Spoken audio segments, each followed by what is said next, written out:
Beardy and the Beast, The Second Wall. Ba-da-ba, ba-da-ba. This is a placeholder intro song. Welcome to The Second Wall, a binge-free zone where we look at a series and discuss it in small chunks, similar to water cooler conversations of old. We can be found on most podcast and social media platforms, a full list of which can be found at beardyandthebeast.com. Today, Drew and I will be discussing the last two episodes of Eve no Jikan. If you haven't watched it yet, please do. We will be here when you return. There will be spoilers around the show as a whole, and of course the last two episodes. Devin, Drew? I'm unsatisfied. They answered too many questions. Yep. As in, they actually did a decent job of, like, wrapping up a bunch of stuff. Yeah. As in, I mean, if we go down the list. Childhood trauma for Misaki. Yep. That's what this entire thing was about. Yep. I'm really glad they tied that up. We'll talk about that. Yeah. We have...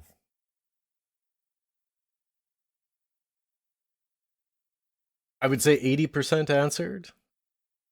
The robots are getting personality traits and they are feeling something outside of the cafe. Yeah.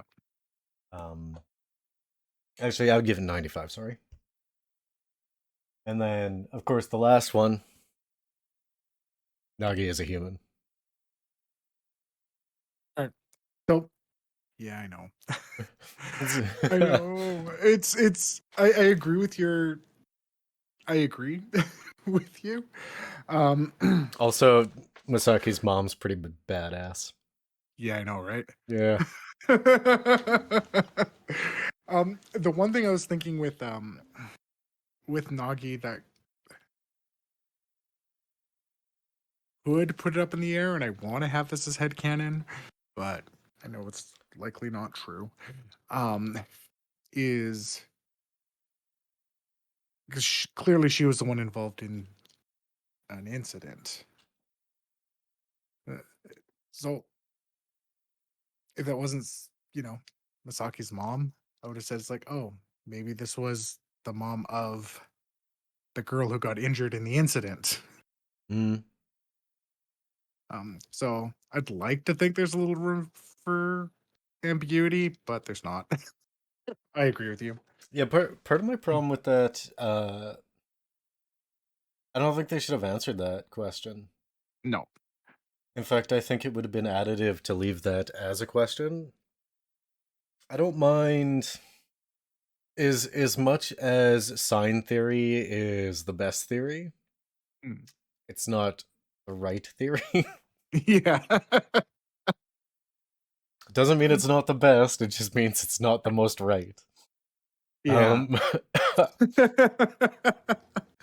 Because like the entire plot of the show and the savior of that particular cafe pretty much just comes down to like this old school robot. Yeah. Like protecting the emotions of. Yeah. Masaki. Now I could make a loose attempt at an argument of like, oh, it was protecting a human, first law, but it doesn't have solid foundation. Yeah. It just ignores too much. Yeah. I think he tried to use it as the justification to be able to break commands, but that's, I mean, again, that's a very, as I said before, it's a very Asimov thing. Make these rules play in such a way where you get these complex situations out of it. Well, it was... I did think that resolution with the android invader, that resolution I was actually very satisfied with. Yes. Because if this cafe was a gray area that was breaking these laws, then that robot would not have called out another robot for not having the ring. Yeah.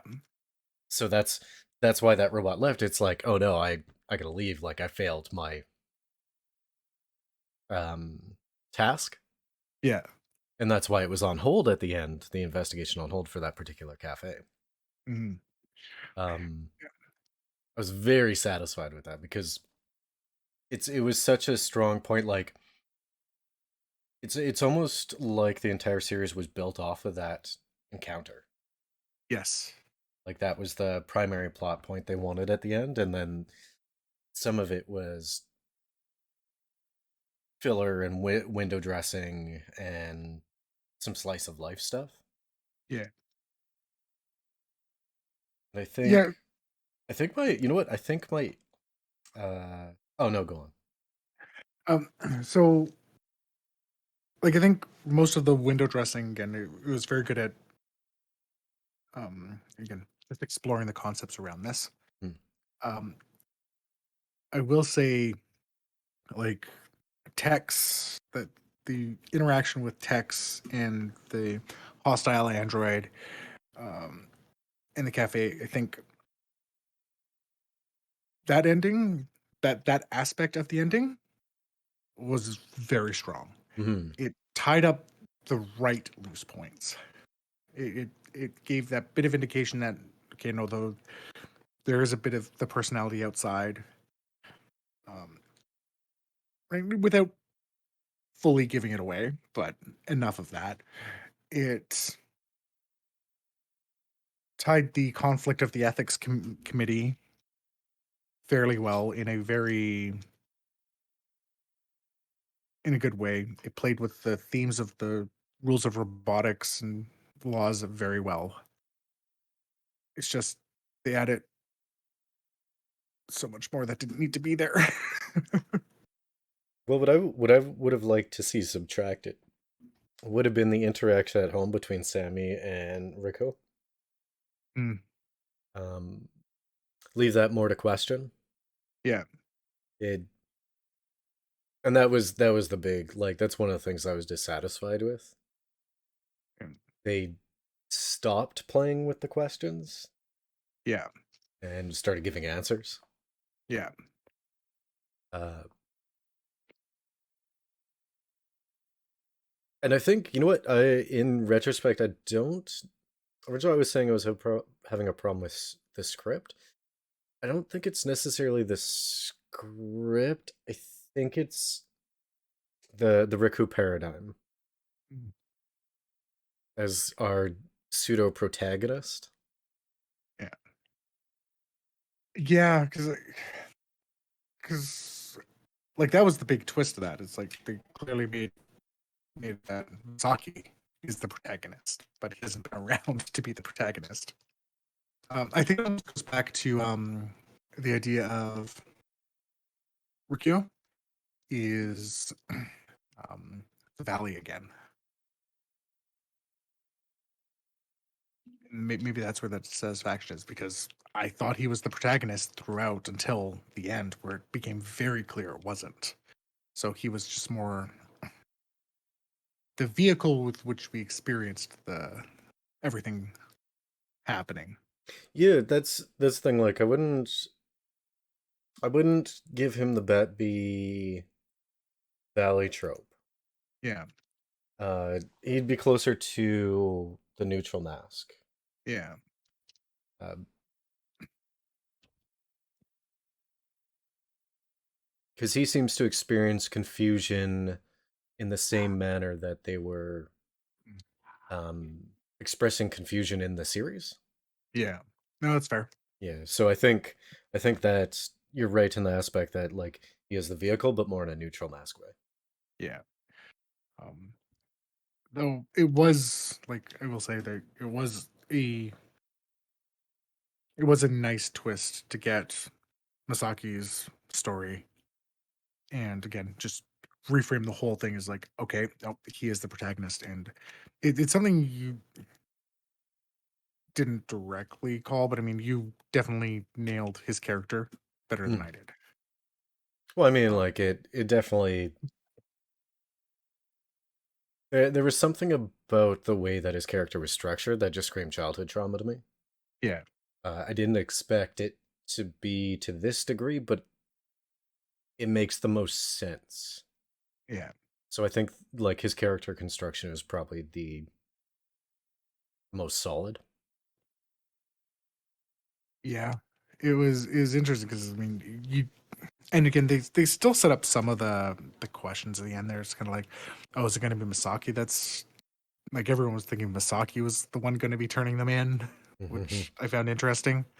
Um, I thought for a brief second they were going to give a use to Rikio's sister. Oh yeah, because yeah, I thought she was going to be a Chekhov's gun, yeah. um, which would have been nice, but didn't happen. I was very confused when they showed the picture of the infiltrator unit at first because I'm like, is that a character we've seen before? um, Well, there's a nice way they to, just showed his picture a bunch, right? yeah, yeah. The I wonder though, just kind of like sidetracking for a moment here.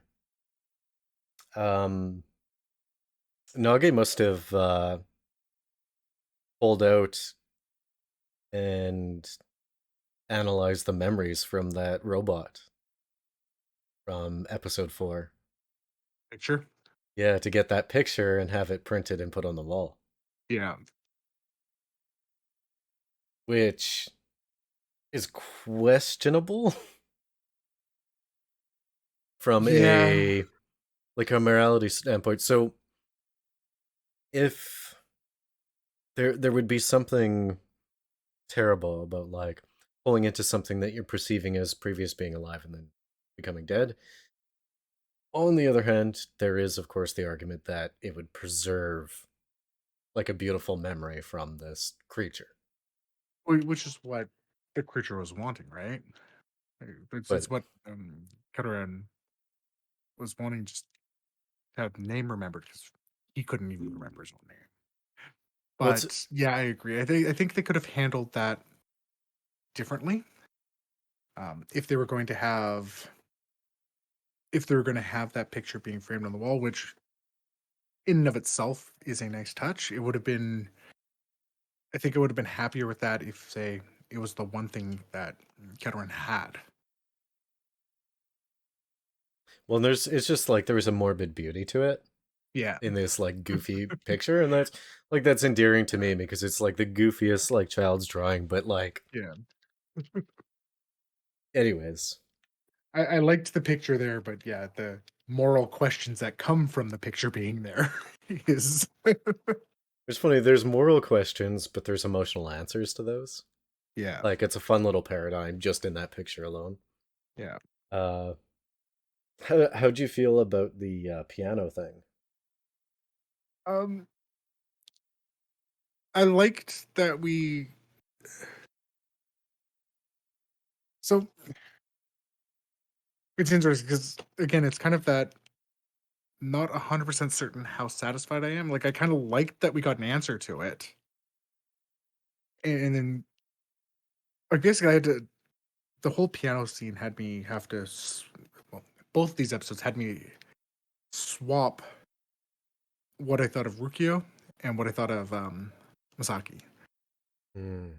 because I kind of pictured Rukio being more open to the idea of the androids acting as humans overall. And then, the, the reveal that basically he got overshadowed by a robot that played really well had me have to reframe. It's like, oh, he's the one who actually has an issue with the androids. You combine that with Masaki clearly showing that you're right, just the trauma, not that he didn't like it. Well, he was the one He with was the showing, attachment.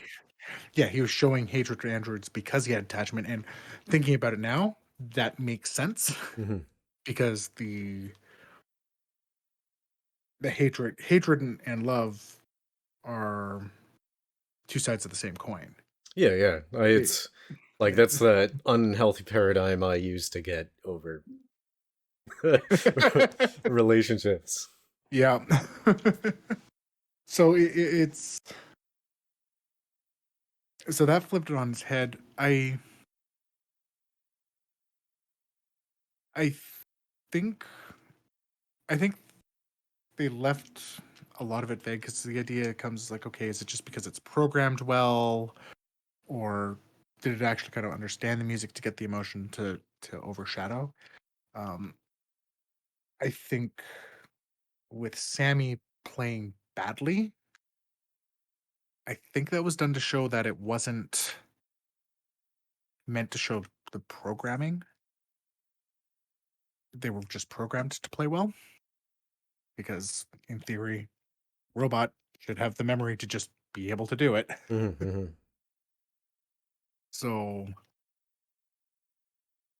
yeah, it was interesting. It was good to see him play. We kind of said that. I can't remember if we actually said it in the podcast. We said it when we were talking afterwards that the piano's probably going to come back somehow.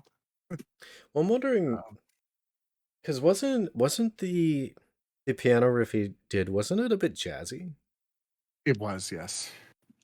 And there's like I'm not the biggest musical theorist, but there's something very raw and emotional and interpretive about jazz. Yeah.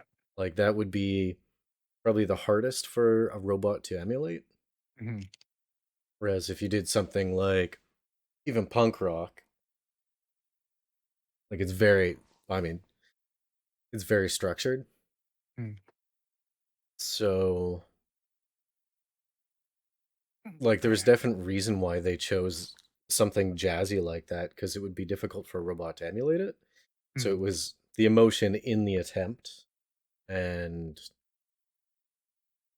satisfaction in trying Yeah.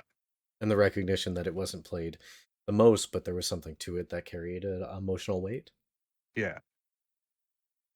Oh, it's interesting. Like, just because throughout that episode we were getting things about robot artists and all this as well, which kind of just brought to mind um things that I've heard where the, like, even now we have AI composers Mm-hmm.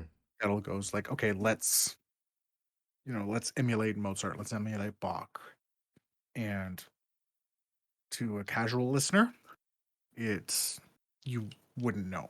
Mm-hmm. But to a musician, they're like, yeah, no, that wasn't written by someone real. Um, just because you can emulate the sound, but it takes a human composer to realize that it's not physically possible to make these movements on the instruments.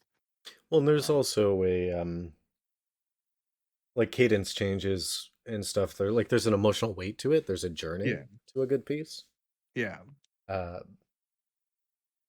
and I can imagine someone who is very familiar with music would be able to hear it quite yeah, easily, like um, the emulation, I guess you could say. yeah, yeah. That's exactly what I saw, because it's like they took a string quartet to try to play, and they're like, no, this can't be played. Hmm. Right? Yeah, sure, you can play it on your MIDI or synth. It can be played from the MIDIs or whatever, but not from the actual string quartet. Which is interesting, and like that's kind of a hint of what I got with that when they were talking about the robot artists and such. But at least it continues to raise the question of, are these are they programmed to be artistic, or are they starting to show artistry? Hmm. Uh, and at least they left that ambiguous still. It's weird the structure when it came to the ethics community and like all the robot racism. Mhm. Like, sure, the ethics community could be there, but again, the structure because there's no backstory and like we don't understand I still kind of maintain that a lot of it was like poorly constructed in building. I think I think they messed up with the larger introduction of the ethics committee. I think so, I, yeah.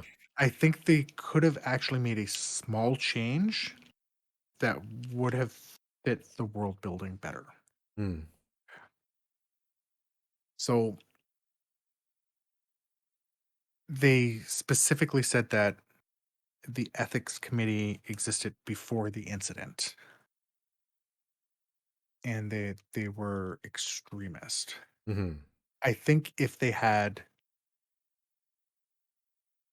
not included that part and just explained the ethics committee as having come about because of the incident, Hmm.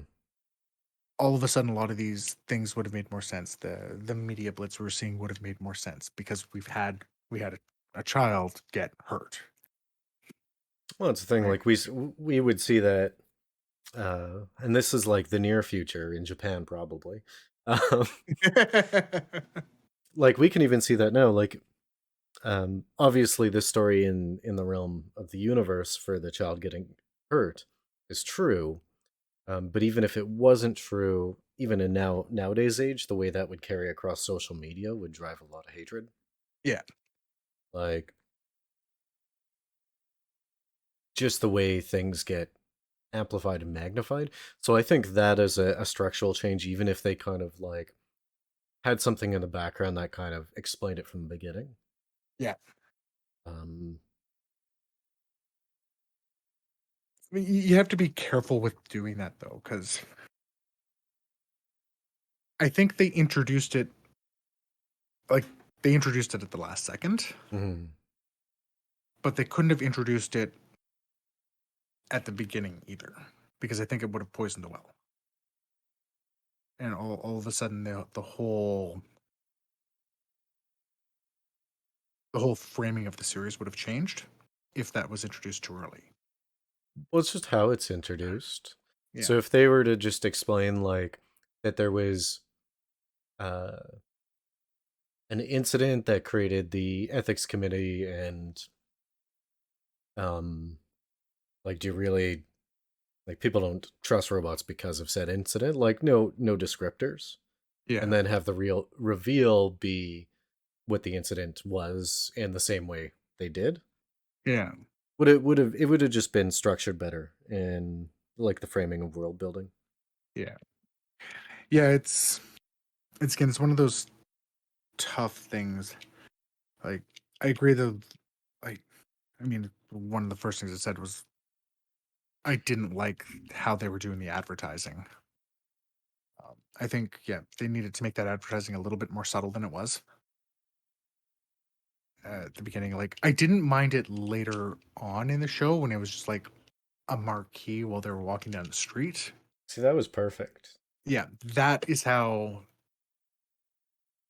they should have introduced that type of messaging because then it wouldn't have felt as heavy handed and we wouldn't have been as going as, but what are you doing with the world? Hmm. Right. So either explain. Again, I don't like the idea of explaining the ethics committee too early because again, I think it just would have changed how you're viewing the show. I just think have those subtle advertisings instead throughout would have also cleared up the world building. Well, part of my issue is like the name of the ethics committee and the framing around them are kind of antithetical. Mm. So kind of expressing the ethics committee as just being like kind of this group that doesn't like robots for some vague reason. Yeah. No, actually have it about the ethics. Like Yeah. and like that would have been interesting too, right? Like if the investigations of the cafes for the ethics committee wasn't necessarily to bring them down because they're violating these these laws, but actually looking at the ethical treatment of these essentially living these beings that are starting to get their own ghosts. Could have been an interesting way to do that, but then we start moving a lot more into, again, things like Blade Runner um, or Ghost in the Shell or Armitage, right? Mhm. Where that's what those shows are designed to explore a bit more. Um,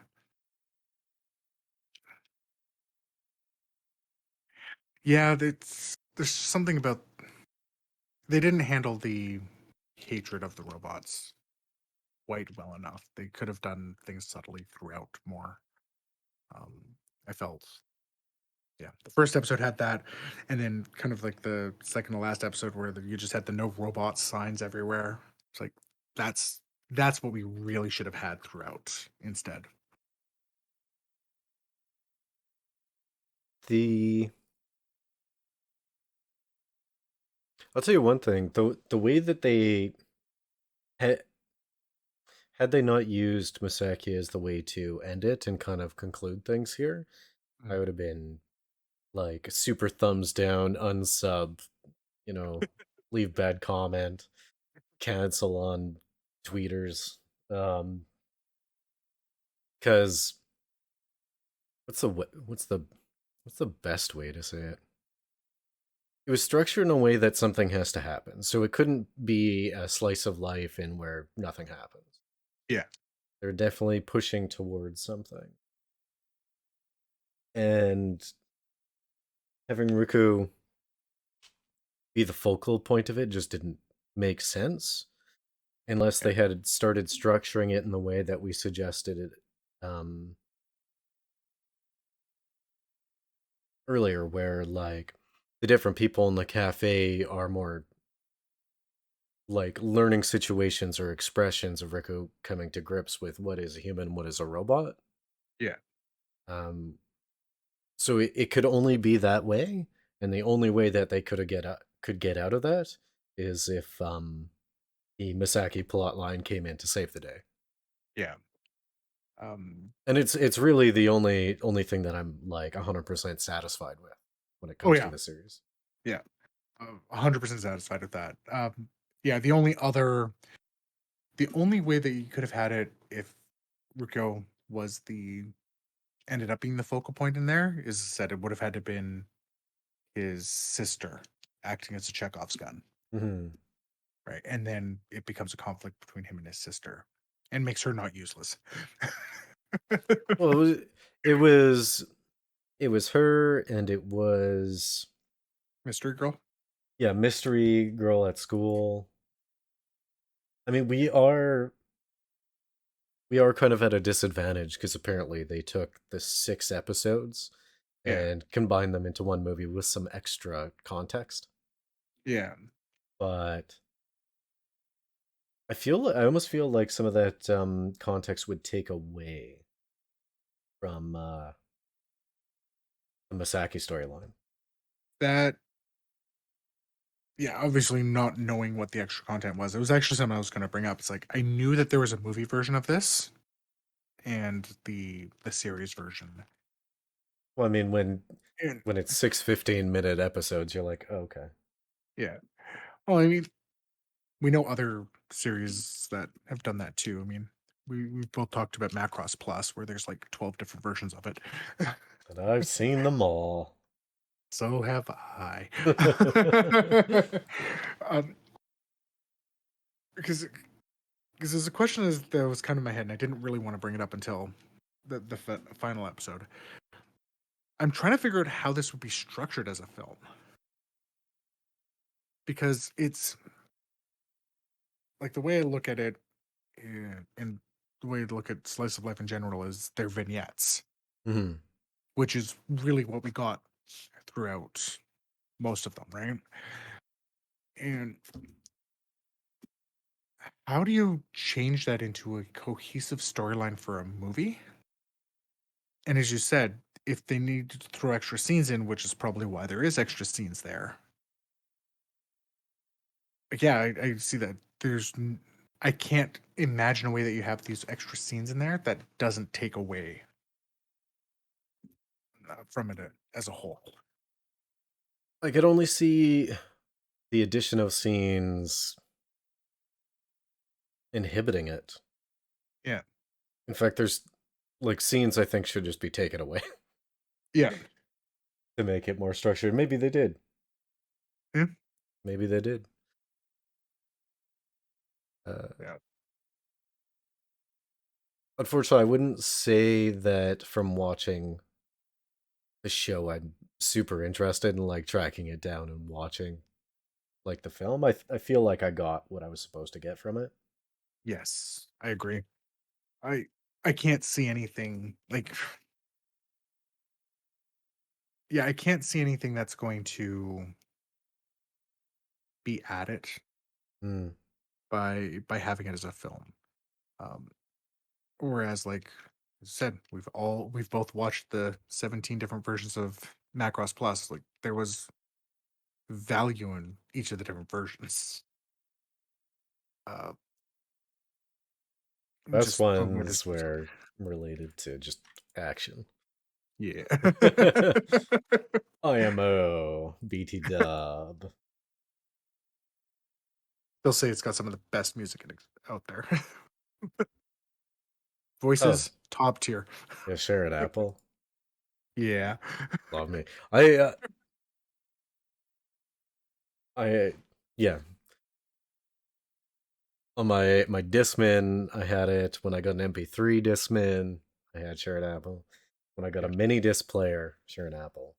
When I Yeah. got a iPod Nano, Sharon Apple. You're an apple. Yep. Yeah, looking at the piece as a whole, I was satisfied with it. Like, again, it was raising the right questions. It was sparking good conversation between us. We were clearly seeing different aspects of it. Yeah, it's just something that, yeah, it's losing the ambiguity at the end. It was literally the one thing I think we both said would could take away from it. Well, and that's the thing. Like that was. I'm not saying like it was a masterpiece in the way that they did it, Yeah, but that was the strength of the show, yeah, and the fact that they're like, oh, no, we're gonna just like tie a little bow on these. We kind of talk about this, like how interested you get in the world itself mhm, outside of these characters, and because of those little bows and those little wrap ups and bookends, I'm less interested in the world and the universe they created. yeah, Like I'm not, while falling asleep, I'm not gonna think like, what would I do if I happened upon a cafe like that? yeah, yeah. It's. I agree. I think the questions that were raised, the parts of the series that I wanted to that would have me thinking are is what we've discussed. But I don't think there's not more to it. And as you said, they wrapped it up too much. No, I'm not questioning about Nagi anymore, which could have actually been left there to have me wonder about the world a little bit more. Hmm. Um, and I guess I mean, it's got to be a difficult thing from storytelling. I don't know. Maybe it's something to ask Ashley at some point. The idea of knowing you have a story, knowing you have a vision, and how as a writer or creator do you decide what to answer, what not to answer? Well, I think a Y- lot of it's about um, staying on theme hmm, and then understanding the purpose. Yeah, Um, so I guess the kind of pseudo purpose that they had throughout this was um, pretty generic Asimov, like what is human and what is robot, etc. yeah, when they started asking question or answering the questions that they had been asking and taking away that ambiguity, it started taking away from like the purpose of the series itself. Yeah. And that's probably my main dissatisfaction. Yeah. Like I would have loved to open this up and have like a 10-minute argument about best theory, but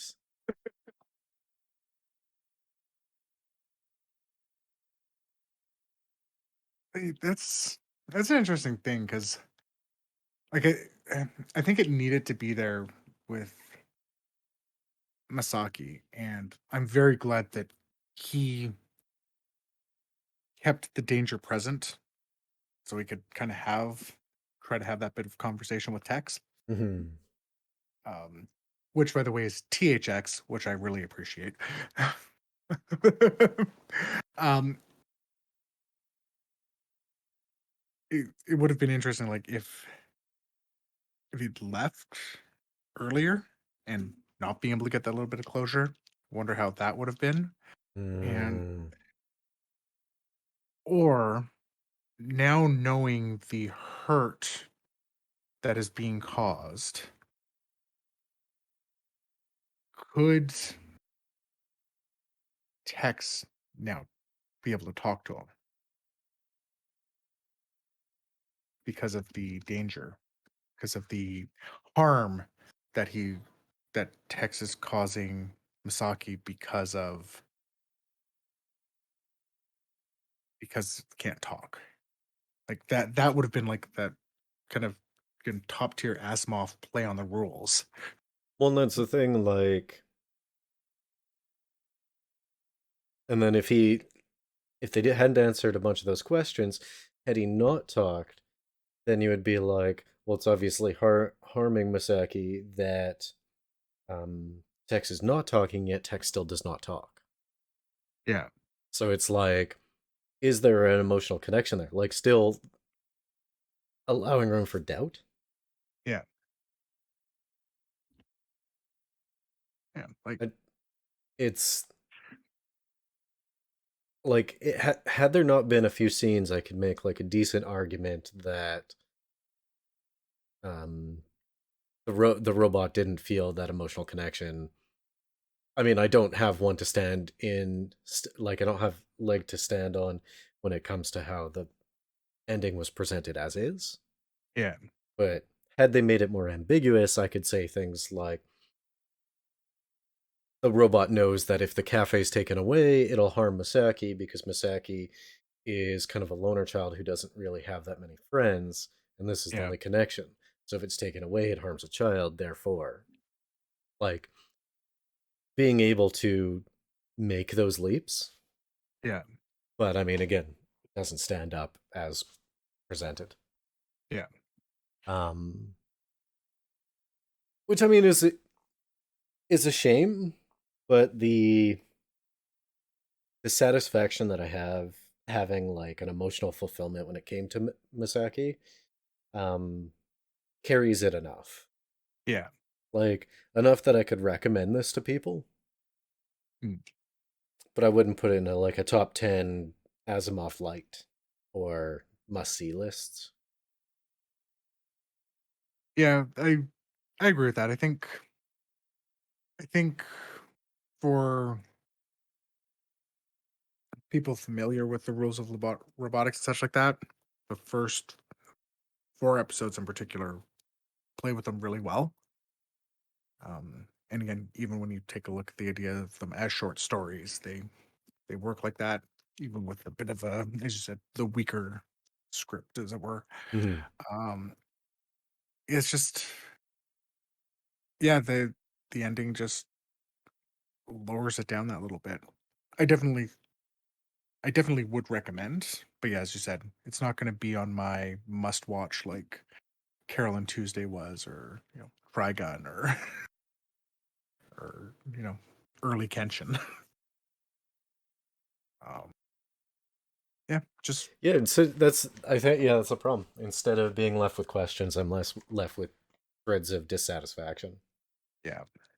And Um, yeah, the only we yeah, to just restate for the nth time, like the only satisfaction I got is from the Misaki storyline. Um, like I didn't care so much for like the Sammi storyline. The old man was okay. I am glad that random dude with a book didn't turn out to be like the sleeper agent or whatever. yeah, I was happy about that. Um, the the old man could have been. I think they could have done like some things a little bit interesting with that. I wasn't so disappointed by it. Again, just the idea of maybe he's what they're basing these androids off of, or Mm. something like that, instead of actually being the android, could have been an interesting take. I mean, hard to do. Can't really think of a way you'd be able to do that while keeping the ambiguity in. Mm. Because I think his reveal, like that reveal aspect, was the only one that didn't really have a lesson around it. The closest you got would have been as like, oh, I'm saying it moved me, even though I'm an android. It's Well, I mean, there was kind would of have a kept back and the forth with that yeah, because there was um for Riku and like the structure of him, he had a moment just like a few seconds beforehand that was like it moved me. I think even though he's an android, yeah, which and then then turned into like it moved me even though I'm an android, which was yeah, it was it was a nice little play. But yeah, I agree with you fundamentally. yeah, yeah. They didn't handle it badly. I think they could have just handled it again. Try to handle it in a way where you've got that ambiguity, unless you are clearly needing to show how the ambiguity is wrong, like they did with Koji and Rennie. Mm-hmm. Right. It was important to know that they were both androids. It's not important to know any of the others are or not. Yeah, I said, I said, I guess if you're watching this, you probably watched it along with us, or you're not doing the second wall right. That's true. um, We um, honestly we should probably put a little instructional blurb at the beginning in the intros. yeah, In this episode we watched yeah, these episodes, or for this cast we watched these episodes, go watch yeah, them and then yeah. That's a good idea. I yeah. will remember that when I do the intros in post. That's the best time to do the intro after you've recorded it. Yeah, I think. Yeah, just I don't really know what else to say. It's the Yeah, we can't really look at it as a general whole like we did with Carol and Tuesday or Squid Game. It's just because of how vignette most of it was. They not going to more repeat that for the umpteenth time. moral of the story, if you want to be super successful and get like a high paid government job, just be a robot racist. Obviously. I mean, isn't that how it works normally? And just like just be a super dick to your son because your wife left you because you're probably a super dick to her too. Like I am glad that I am glad that we never actually learned what it was that split them apart. I it was probably related to the incident. Probably. And I'm pretty sure the mom went like, "No, robots are super cool," and the dad went, "No, I don't like those robos. They're coming to steal our gerbs." I totally wrote that down. I um mean, they yeah. are tech. I mean, I was at the grocery store yesterday, and they had removed half the tills and replacing them with like self checkouts. Yeah. No, I think Don't trust robots, I'm especially not with food and drink. I'm not convinced that the incident is what caused the well, might have caused split, but I don't think it's what caused his dislike for the robots. Clearly, it's whatever Tex said to Misaki hurt him because he overheard it. So It's just like to be the kind of person to hear the like. I mean, her reasons were valid too. Oh my god, I hate robots. I mean, there's lots of reasons to hate robots. Yeah. Hurting your feelings is not the biggest one. Hey, look, it's Tex's fault for breaking the rules. He caused harm. to my dainty robot racist emotions, yes. I mean the dad's, not mine. I'm not a robot racist, you're a robot racist. Look, just because a robot hurt you real bad.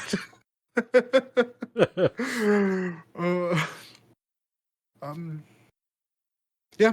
Again, overall, I think it's pretty good at being an Asimov light. Plays with it a bit. I think we read into it a little bit deeper because, again, kind of a genre we're familiar with. And it's what we do. Yeah. Yeah. I think it had that decent sci-fi premise. Ending was a little weak, but overall I enjoyed. It was pretty all right. Thanks for huddling around the second wall with us here tonight as we finish off our discussion with Eve no Jikan. Please feel free to join the Discord, comment, follow us on social media, full list of which can be found at beautyandthebeast.com. We look forward to hearing from you, and if you like what we do, please give us a share. Thanks.